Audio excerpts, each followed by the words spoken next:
out of a stable, from divided tongues. Voices of love. Even now the Spirit calls from our deep roots. This is a place where hope will dwell, and all are welcome here. Let us join together in our opening song, All Are Welcome.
In the presence of God, we celebrate this day of Pentecost, the receiving of the Holy Spirit.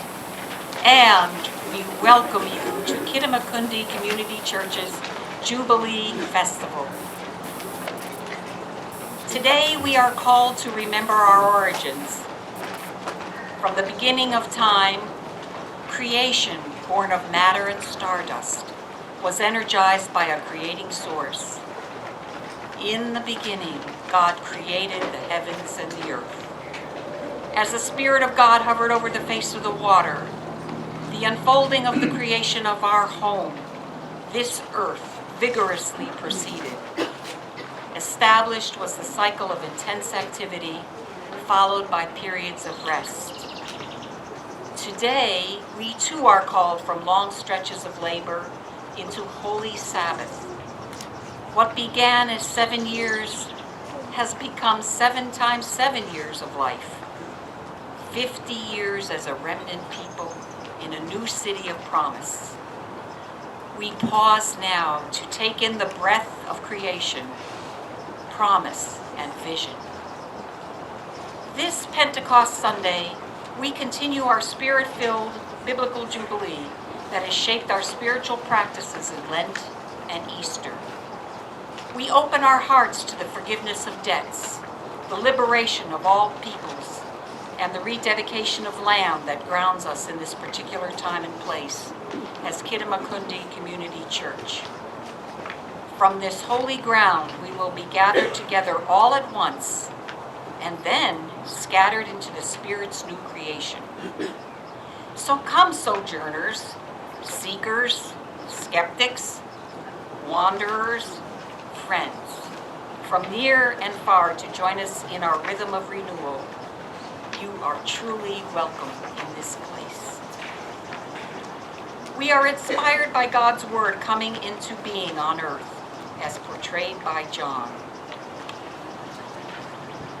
In the beginning was the Word. The Word was in God's presence, and the Word was God. The Word was present to God from the beginning. Through the Word all things came into being, and apart from the Word, nothing came into being that has come into being. In the Word was life, and that life was humanity's light. A light that shines in the darkness, a light that the darkness has never overtaken.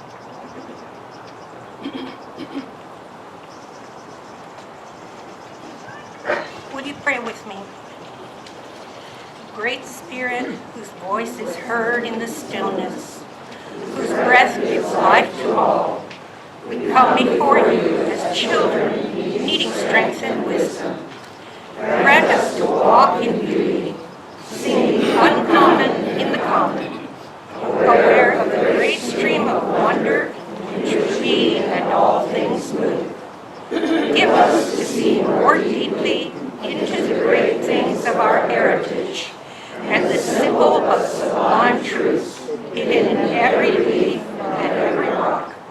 May our hands treat with respect the things which you have created. May we walk with other creatures as sharers with them in the one life that flows from you. We will now be singing God of Wonders. Please stand or sit as you are able, and it is in your bulletin.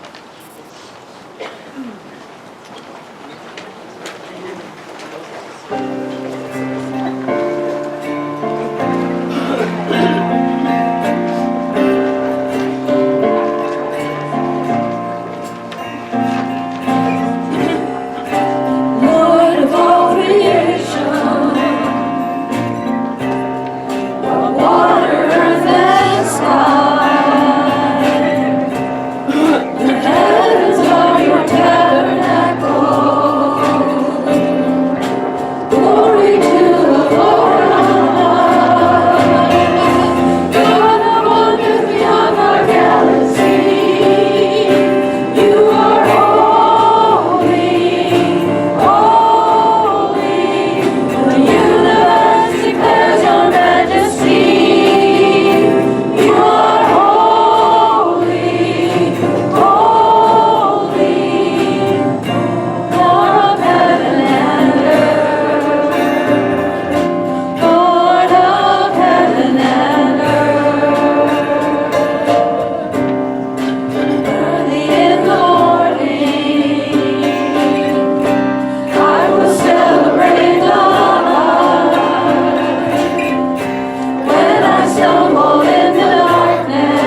libation is a small amount of liquid, usually water, poured out in memory or in honor of an ancestor, living or dead.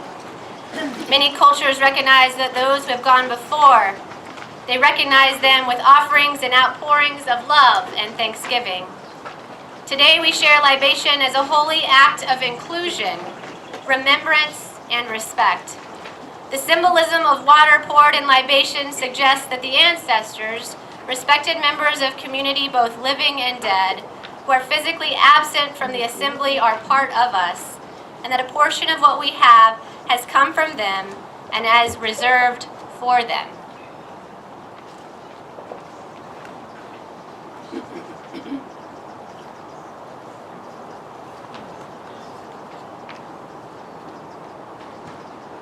Please join me in the heavier print. Today, we pour out water in memory of those indigenous to these grounds, long before colonial brutality and displacement. We remember those who fished and foraged here with their extended families. Even now, the wind bears their names and urges us toward greater compassion for each other and the earth. God's liberating power, and we honor the ancestors of this land.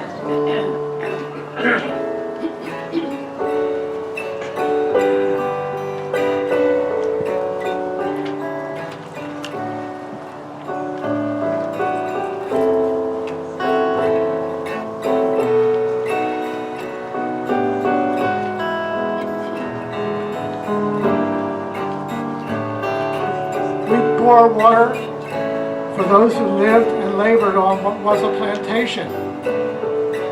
We especially listen for the stones as they speak the stories of those who were stolen from their homelands, tortured, and enslaved. We listen for the legacies of resilience that transcends supremacy and hate. We trust in God's liberating power, and we honor the ancestors of this land. We recall our 20th century forebears who restored an abandoned barn.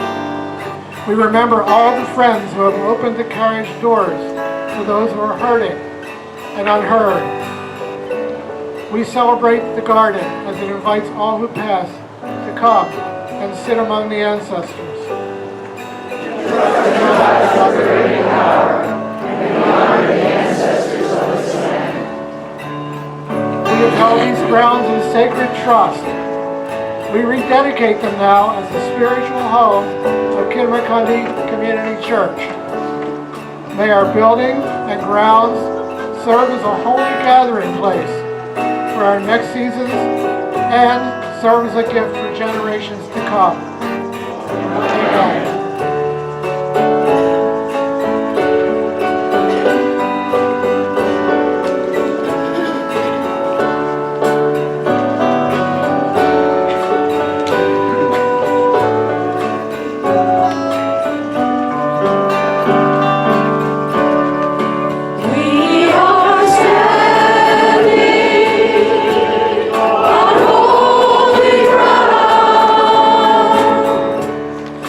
And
scriptures, 50 years marked an important season, the end of 7 cycles of 7. The word Jubilee derives from the Hebrew word Yobel, meaning ram's horn trumpet. Jubilee was a time of atonement and celebration. It was a time of radical love that included generosity with those in need and forgiveness of loans for those in debt. In the 50th year of our community, we have asked how we could live into the spirit of Jubilee's love and generosity, sharing our thankfulness to God for our spiritual life together. In addition to our regular 20% of our giving going to outreach and mission, we have special opportunities in this year. We give thanks for the chance to forgive 2 significant loans. The first is with the Rolling Ridge Retreat Center. As a founding participant in the early 70s, we helped to seed the start of this ministry and have held many retreats there over the years to nurture the inward journey. The second loan is with Help End Homelessness of Howard County. We hope that this action of loan forgiveness will allow the organization, founded in 2012, to focus solely on their mission to provide support for those who cannot afford housing in this county. They now hold 4 rental properties, and many in our community continue to look to support the organization through the sharing of time and energies. Our third blessing looks to you today to be a source of Jubilee love. You knew there was an ask coming. We are extremely grateful for the ongoing ministry of the Agape Focus Group.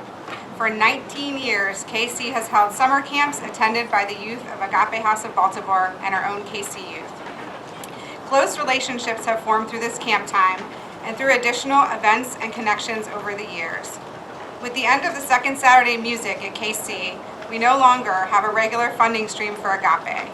Camp will go forward in July this year, but we do not have funding for 2020. So, as probably many of you know, I have been a part of the girls' camp since I was in very early middle school. So I spent many years there, and Agape was a time of friendship, a time of learning, and things and places that I've been that I will never forget. The people that I met there through family groups, through just meeting the girls from Agape Church, were people that I will never forget, and I'll never forget what I did with them and how I've grown and how they all have grown, from campers to outdoor helpers with the canoes at Ramblewood to being a counselor and watching these girls flourish in a community where they might not have had the same friendships if we did not have Agape. So I was late to the party. Tori and my mom went to camp a few years before I started going, and my first year was filled with confusion as Tori came back into my house with all these many pillows and shirts and items and things that come home from girls' camp. But then shared with me the stories about what camp was like for her, and the more I heard about the love and connection and experiences that really broadened her over the next 2 or 3 summers, I became really interested in what was happening, this kind of magical thing that was happening. And I was in a place with my spirituality of not being a big fan of organized religion, but wanting to be part of a community of spirituality and values. And Agape Camp is actually how I ended up as part of the KC community, because I thought, well, this is something I could do. And Sandy Queen reached out in the way that she does and said, you'd be really good at this, come join us. And I said, okay, and found myself in this amazing group of women who just, it's hard to articulate what they brought into my life. Even before we got to the amazing things that happen with girls, but this amazing group of women who just has this vision and love and wisdom, and just brought me in and helped me understand what KC was really about. And I have had the chance to go to girls camp with my mother and my oldest daughter, which has been pretty amazing, and just to really meet all the girls there and have some of the most amazing experiences, challenging and amazing, because that's how that works. And I'm so grateful for the experience, and I'm looking forward to my younger daughter going for the first time this summer and hoping we can really keep this thing going. So with that being said, today let us generously support the 20th year of Agape Girls Camp, which will be next year in July. All loose offerings today will go to the Agape Camp. Please make all your checks out to Kittamaqundi Community Church. And pledgers, if you're designating your check to Agape instead of your pledge, please write Agape in your memo line. Thank you all for your hopefully very good support, and thanks be to God for the chance to share our love here at KC and beyond these beautiful walls. After our collection, we'll have the chance to sing our KC Song of Jubilee as a celebration of the Spirit's activity in our midst and as a thanksgiving for our offerings today. And if you'd all please rise if you're able, in body or in mind, we'll begin singing the Song of Jubilee.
It had been 50 days since Jesus had been crucified and came back to life. We disciples were gathered in Jerusalem for the harvest celebration. Suddenly there was a loud sound like a violent wind blowing through the whole place. And we saw what looked like tongues of fire that came to rest on our heads. God-fearing Jews from every nation were also staying in Jerusalem then. And when they heard the sound of the mighty wind, they gathered to see what was happening. It was the strangest thing. We were speaking in other tongues, and all people could hear us, speaking their own language. They were bewildered and amazed. They asked each other, "Aren't all these who are speaking from Galilee? Then how is it that each of us hears them in our native language?" There were Parthians, Medes, and Elamites. There were people from Mesopotamia, Judea, Cappadocia, And from Pontus and Asia, Phrygia and Pamphylia. And from Egypt and the parts of Libya near Cyrene. There were visitors from Rome, including Jews and converts. There were Cretans and Arabs. And all of them heard us in their own languages. Truly, we were filled with the Holy Spirit. But some of them laughed and said we must be drunk. Then Peter spoke to the whole crowd. Fellow Jews, and all of you who live in Jerusalem, let me explain this to you. Listen carefully to what I say. These people are not drunk, as you suppose. It is only 9 in the morning. No, this is what was spoken by the prophet Joel. In the last days, God says, I will pour out my Spirit on all people. Your sons and your daughters will prophesy. Your young men shall see visions. Your old men will dream dreams. Even on my servants, both men and women, I will pour out my Spirit in those days, and they will prophesy. I will show wonders in the heavens above and signs on the earth below, blood and fire and billows of smoke. The sun will be turned to darkness and the moon to blood before the coming of the great and glorious day of the Lord. And everyone who calls on the word of the Lord and the name of the Lord will be saved.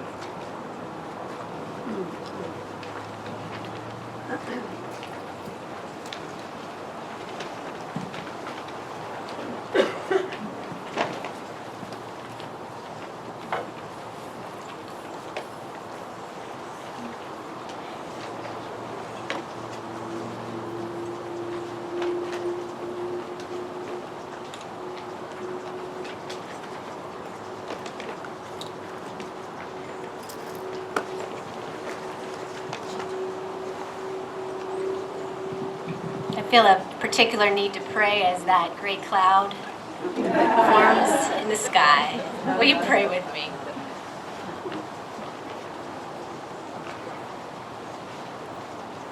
God, who is indeed in the winds, stir us now as we've heard the reading of this word as it happened on that first Pentecost day as disciples were gathered fresh from their grief and trying to discern, even as Jesus in the returned flesh had been with them, what was this all about? How would they gather themselves? How would they live out into the teaching of which they had been first called? How would they be what would become the church? We gather as your church today, O Spirit of the living God. Use us now as we encounter your word.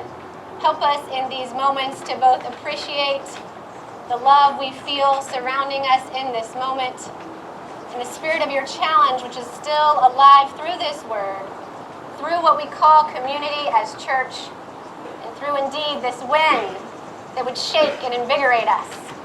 We pray. Amen.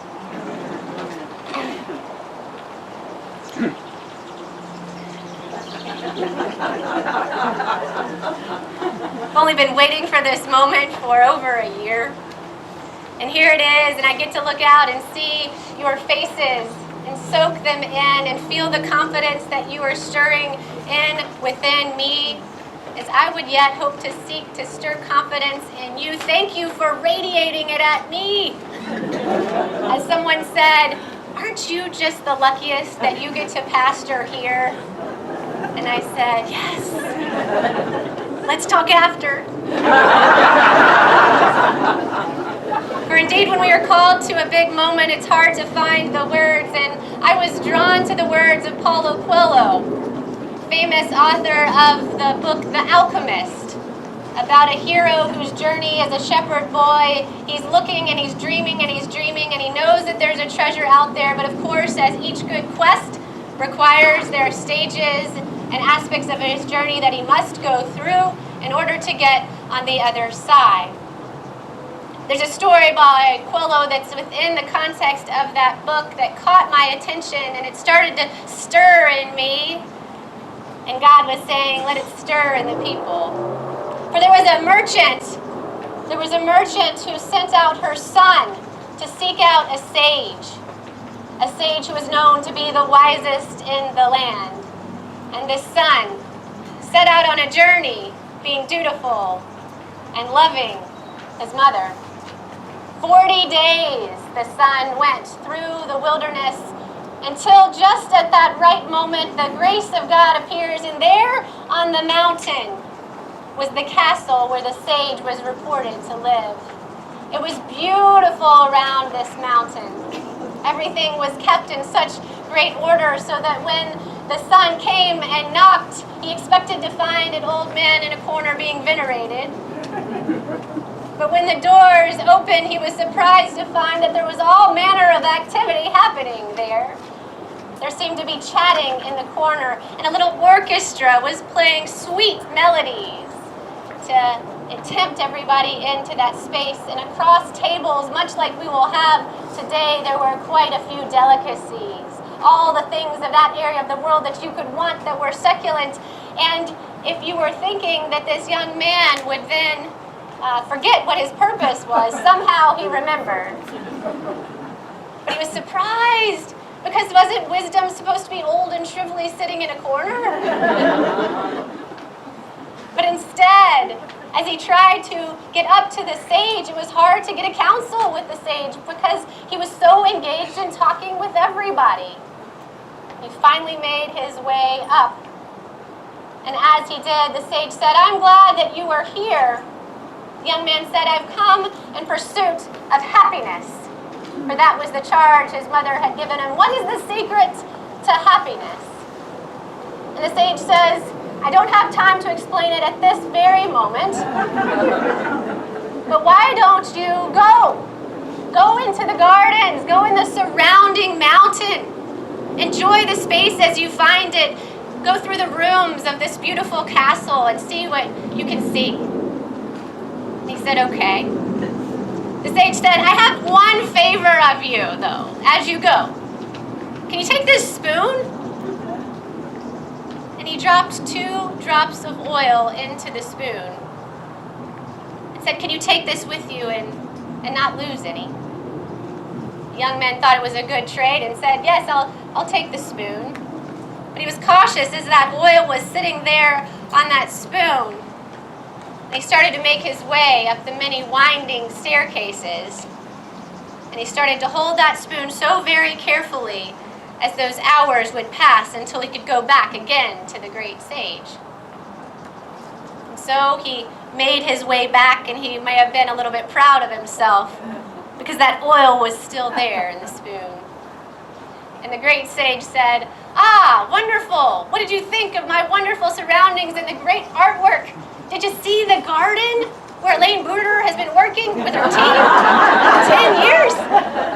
Did you see it? Did you see the beautiful artwork that different people of our community, my community, have put together and painted, sculpted, and crafted? Did you see how everything had its place? Did you walk in the garden? Did you walk up the stairs?" And the young boy was embarrassed because he'd been so busy looking at the spoon and not spilling any of that oil. He'd been so busy that he failed to see anything of which the great sage was describing. He had his purpose, and not wanting to let the sage down, he didn't let that oil spill. The great sage took pity and said, "You go back out and drink it all in. Go out, take a cinnamon roll in your other hand. Take that spoon and go out and see all that it is that we have to offer here. For you don't know somebody until you've been in their house. Go and come back. Tell me what it is that you have seen." So the young man went off again, but this time with his head a little bit closer up so that he could see all the wonderful things, the scroll that was hanging on the building and twisting with the spirit. And see the plants that have been lovingly attended to for days and days and weeks by members of the community, and the soil and the deep down depths of the earth for all of the art that has come and flowed, giving testament to time and beauty. So it is with wide eyes and a wide heart that he returned. And he said, "Can you believe it? Can you believe it? How beautiful these environs are. How wonderful they are." And the great sage said, "I'm so glad that you enjoyed it all. Now, where are my drops of oil?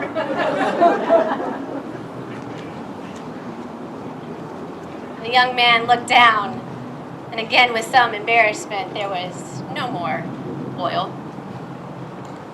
And the great sage said, well, I don't have much to tell you about happiness, but this.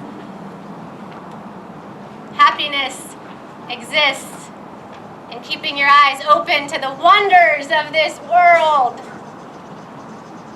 And also keeping your oil on the spoon. Simultaneously.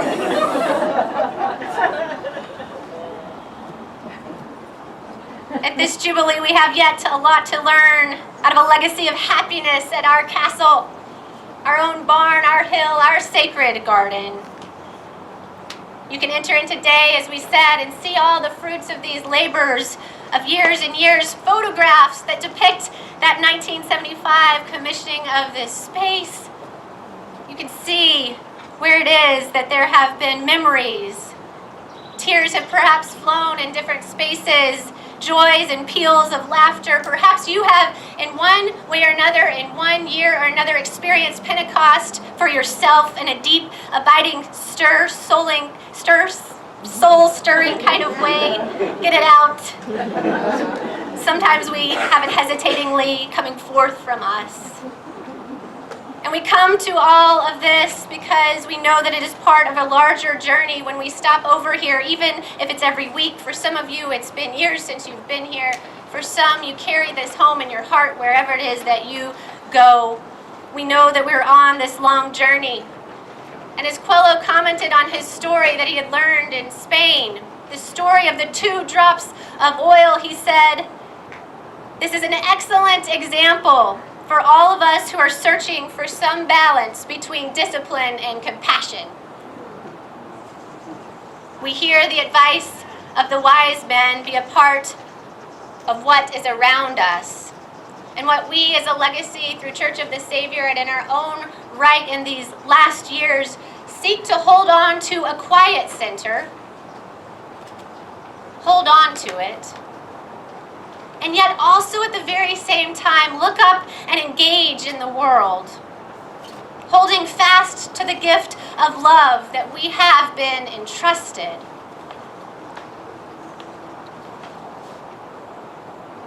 But we have taken on this legacy asking the question, it's not just that individual, is it also the community that is charged with such a spoon? What ignites us that we would be looking around and also able to hold on to what it is that we have? For perhaps the Spirit of God is asking us through each new season, as we maybe have come to a new point in wondering and stirring about where God is leading next, God might be asking us, like that great sage, where are the 2 drops of oil? Many of us know what it is to be expended in our healing energies, having ourselves suffered loss, or having ministered to the broken through many years of life. Some of us look out to a national time and an historical moment when we might be drained, our arm of former energy rendering us unable to hold our holy inheritance. But I venture to say that as we come together into homecoming today, we come as if we are Pentecost as it emerges. We come with confidence that whenever bits and pieces of the human family are reunited as we are today, that our reunion points us to a final regeneration and the restoration of all creation, of which we are currently right now, yes, thank God, taking part. Strength is in the discipline as well as the immersion, the inner and the outward and symbiotic transformation is in the glimpse that we are charged to go out and live as if we know that the Spirit is already well on its way to full restoration. Yes, maybe it was the oil of gladness that was poured out at Pentecost when the disciples could rise up out of the realm of grief and receive unto themselves the fluid ways of Jesus. the flexibility of faith that knows no boundary, and that declares Jubilee for every corner of creation. Forgiveness abounds and happiness is spilled forth from the mouths of those speaking a new language of possibility, giving us the charge to hold it and carry it forth for visions that are yet coming, for dreams that have begun to form. For like Columbia itself, we hatched alongside this sense that we're a work in progress. Jim Rouse, who believed in the net new city, believed that it should always be changing to meet the needs of its people. And that should always be helping people to live into the stretching possibilities of community alive in every emerging age. By recognizing the holy ground on which the ancestors have come, we stand in a tradition of new hope. We call upon them in an expression of agape love, and we call upon them to help us to live into our most creative and dynamic selves. Gordon Cosby's voice from our 25th anniversary rings out again to us.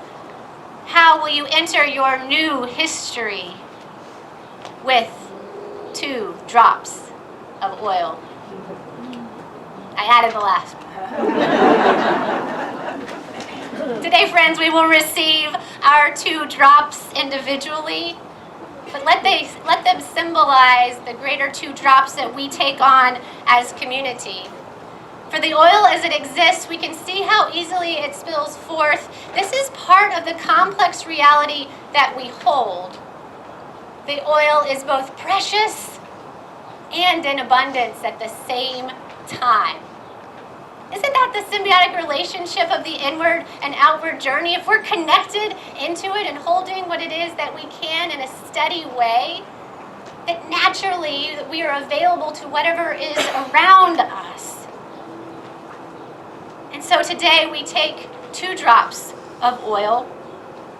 1 drop in the vertical motion on your head or hand that marks the connection between our Creator, our hearts, and the earth. The tongues of fire transcendent and transformative. A precious drop to remember our belovedness as a called people.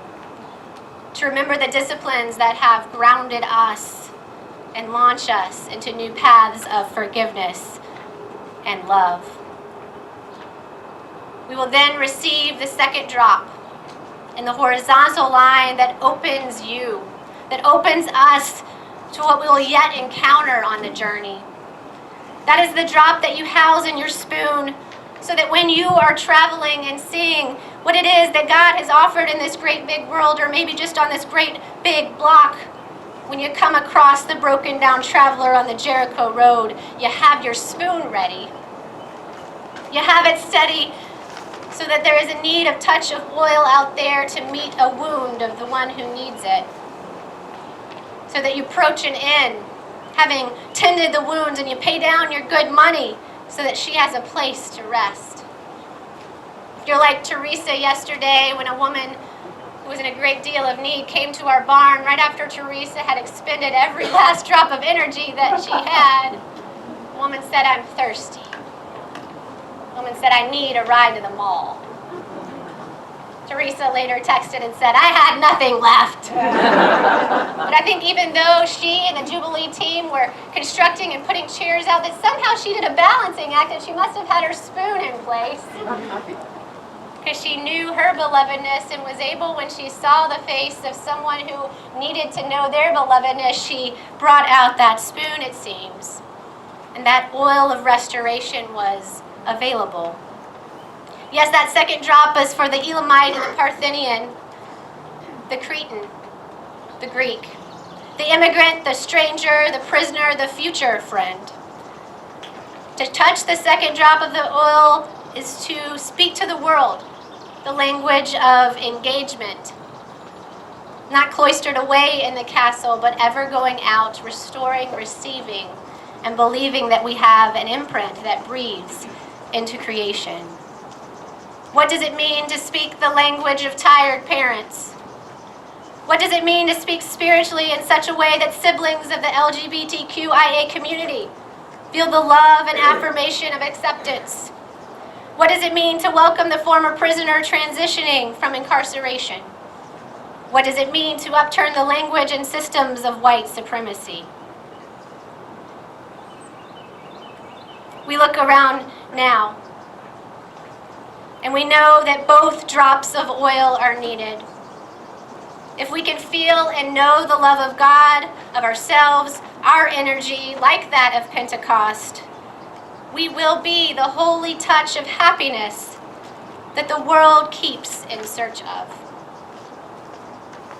As we reach out our hands with that precious oil that is both unique and abundant, let us receive the vertical line from God to heart to earth.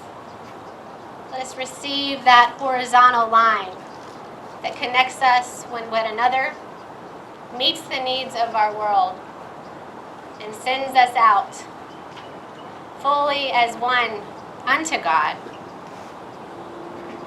How will we enter our new history? Let us enter with 2 drops of oil.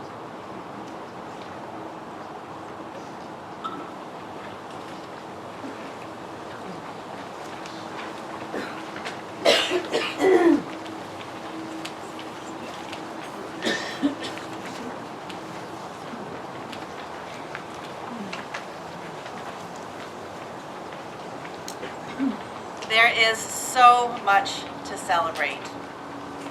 Casey was born through a call to commitment in a visionary city. You have remained faithful to God's spirit of hope and possibility, even as the world veers towards cynicism. Imperfectly, but faithfully, you have weathered storms and reconciled relationships. You have raised children and grandchildren together, all while raising each other up.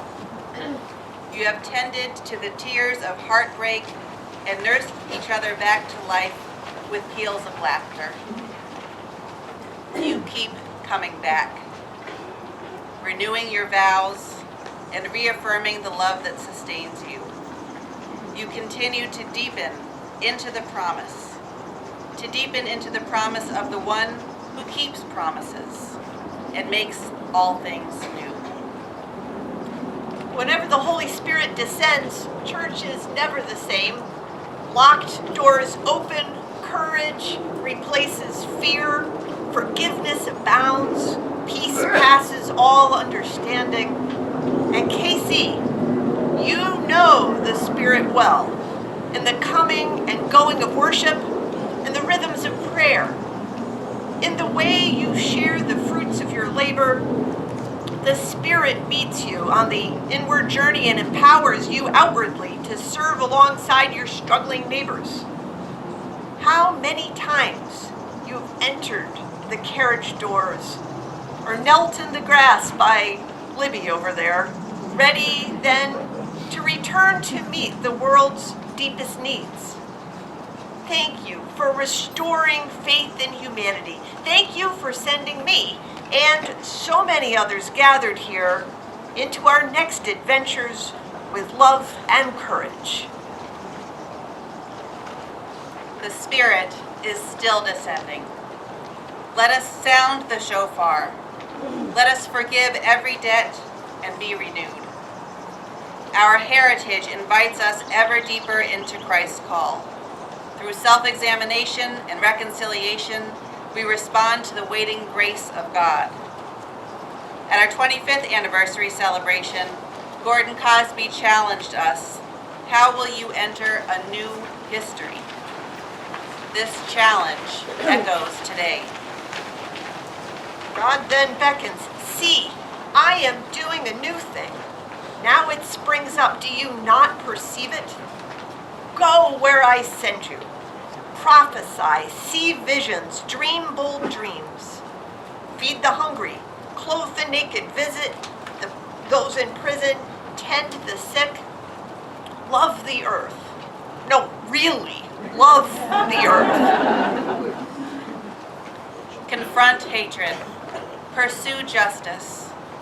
Share your sacred gifts. When in doubt, give generously. Break this crazy, broken, beautiful world open with Jubilee.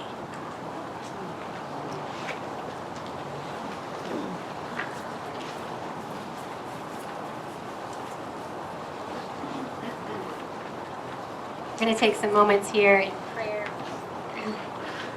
We give thanks for our past, celebrate our present, and dream into our future. We call out to the Spirit the names, petitions, and joy of our hearts, that the winds of Pentecost may bring renewal to every crevice of creation. Take this moment now, and whatever it is that you're feeling on your heart that you wish to call out, a name, a concern, a joy as it spills forth from you, let us populate the air as the Spirit receives our hearts.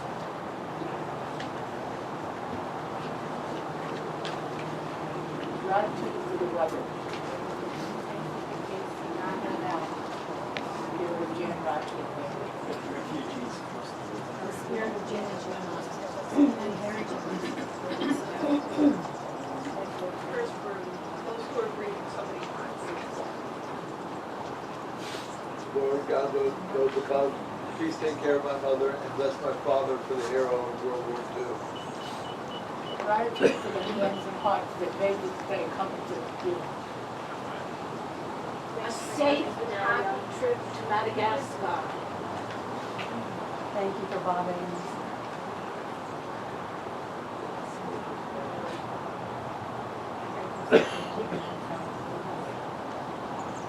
Celebration of Lucas Gorlin Tarbell, the future he holds, and the 2 drops of oil that he will take forth with him to discover new life and to teach and to learn all, how to love and how to enjoy life.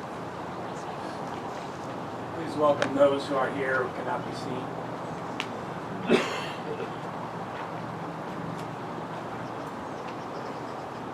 Always participatory, oh God, we give you thanks for our voices as we call them out into your creation. Take now the stirrings and rumblings upon the wind, helping us to release whatever it is that we might go as we present ourselves, our heads, our hearts, our very souls, and to your tender and loving, healing and restorative mercies, that we would indeed be fortified for the journey yet ahead, in lockstep, alongside our neighbors. Amen.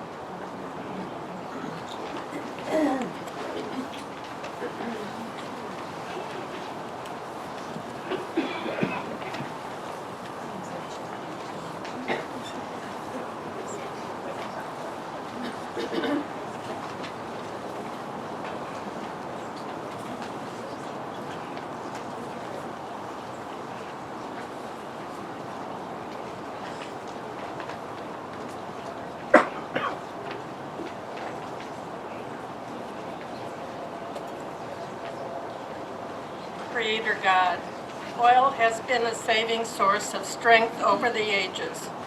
Use it now to restore us on this Jubilee Day. Unite us across tribes, races, creeds, and languages. Bless the oil as a healing source of love. Bless this oil as we surrender ourselves to you and your next call for us. Let's pray together. Come, Holy Spirit, come. Light your fire within us. Amen.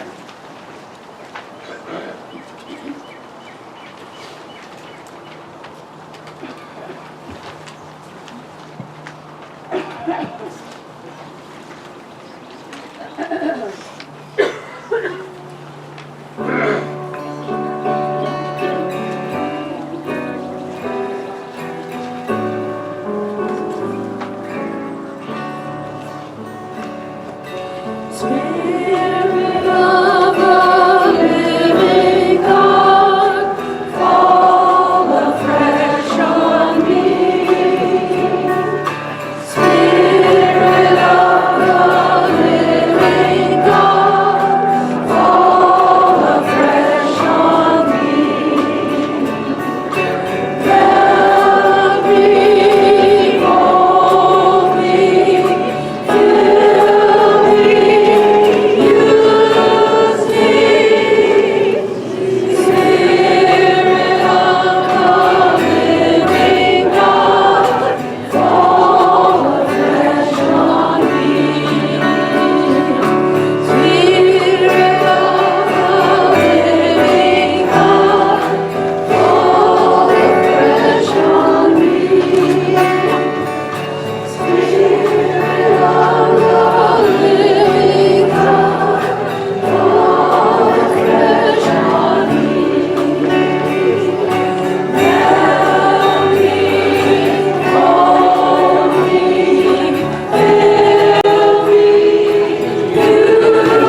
Sanctuary.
For 50 years, people have been standing on holy ground, being transformed and transfigured.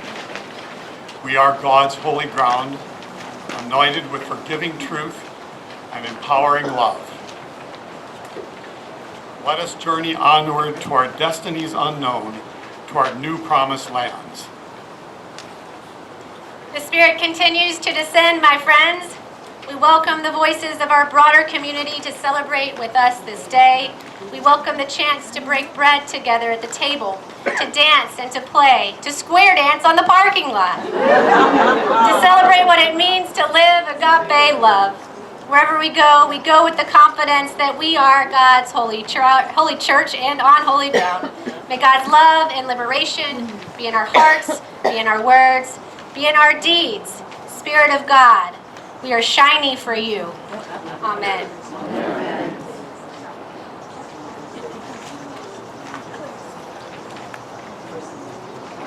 Please stand as you are able and mighty or in spirit as we sing our final song, God of Tempest, God of Whirlwind.